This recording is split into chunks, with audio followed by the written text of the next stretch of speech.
Roughly 4-ish years ago, I uploaded my first actual animated storytime. I wanted to become a storytime animator, and I haven't regretted that decision since I began. So, I told myself I wanted to make a part 2 one day for an anniversary video. Well, here you go. We're going to continue off of the looks part from the first video. Feel free to give it a watch or a rewatch, but that art is severely old, so tread lightly. I'm still a bit worried with how I look. I've not prioritized my health because I've gone through this huge emotional and mental roller coaster. I don't really like the way my face looks unless I'm staring front-faced in the mirror. Essentially, it's like those funny sim videos that look fine from the front, but the minute you turn to the side, they look like this. I don't really like how defined my face is. If I turn my head, you can see my cheekbones easily. My chin's weird sometimes. Like it's got a spot on it that people in school commonly called the butt chin. Also, my nose. Just my nose. Fine from the front. I've been told my nose is small and cute, and then boom, side profile. Funny story, my mom actually told me she doesn't think I've always had this bump on the bridge of my nose. She swears that when I was like 4 or 5 years old, that I permanently altered my cartilage because I smacked into an iron column when I was running in the store. She called me to come to her. I wasn't just running for no reason. I don't think that's how it works, but nothing was broken and then reset, but I don't know. I'm still skinny, but sometimes it's like that's all I've got going for me. People have literally told me before that they think Gavin only likes me or picked me over them because I'm skinny. Or maybe you weren't even one of his choices, but what do I know? I'm just his fiancé. So once upon a time ago, I was in choir. Been in it since middle school, all since high school, and quit at the end of my sophomore year. I lost my love for it after a while, and since I didn't sing much after that unless I was singing in my car or for myself, I lost a lot of my choir voice. I have good days where my voice is great, and I'm happy with it, but most of the time my voice cracks, and I don't have as much reach or power as I used to. If you scroll on my channel or in the Crockpot extra playlist I made for my non-storytime videos, you'll find some old song covers I did. I'm still a bit nervous to really sing in front of anyone anymore, because even singing softly, my voice is shaky or it cracks. Now, the biggest part of why I'm making this story time, as well as it being anniversary related.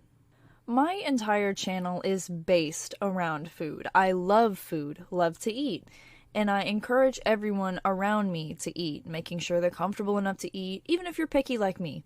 Textures, scents, main tastes, and aftertastes are very important for me to like food.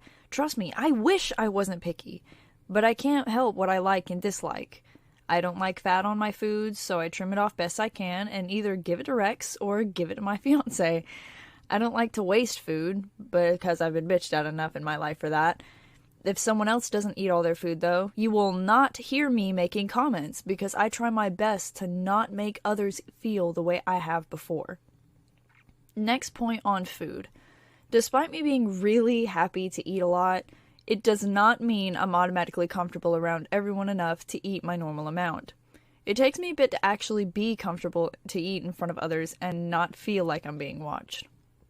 I feel like when I'm sitting down sometimes, if I'm eating messy food like corn or something with a sauce like pork chops or barbecue chicken, for example, I have no issue eating with my hands in front of friends or close loved ones.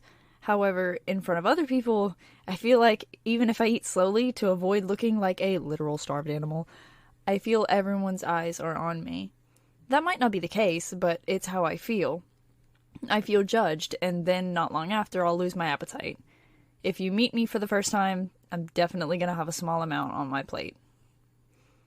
Adding on to everyone having their eyes on me and not minding their own business, do not ever say the comments, "Are you gonna eat all that? Is that your second plate? You're still hungry?" Hey, jackass, look at this. This right here. What does this say? Okay, now what does this right here say?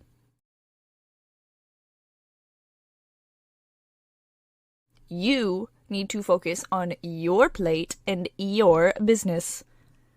Anyone who has made the comments about my appetite like that, especially the last two, I've immediately lost my appetite. I don't feel comfortable enough to eat anymore. It feels like I'm being greedy or rude somehow, and I would never make my guests or people I care about feel like that. I make a shit ton of food for a reason. Eat all you want, people. Anything you don't eat goes to the dogs. They will get fed either way. It's just iffy. Sometimes I'm comfortable, other times I'm not. But I'm not going to let someone else get shamed for their appetite. That's just not how I'm wired. The minute I catch you doing that, you're getting told off. You can either cut the shit or leave through the door or the window. Those are the options. Hello, everyone. I'm sorry for being, not here for a few months. I was having a lot of issues going on, like, with jobs and everything, and I explained it in, like, the video previous to this one. I don't work at that job anymore, thankfully. I have a different job that's a lot less demanding of me hours-wise, so I can actually focus on, not being sad, and also focus working on the videos. So you guys hopefully won't see me disappear for another few months, because I really hated not being able to work on my videos. That really sucked. That's really it. That's the end card. That's it. I don't really have anything else to say. Thank you so much for all of your support, and as always, stay safe and keep food by you.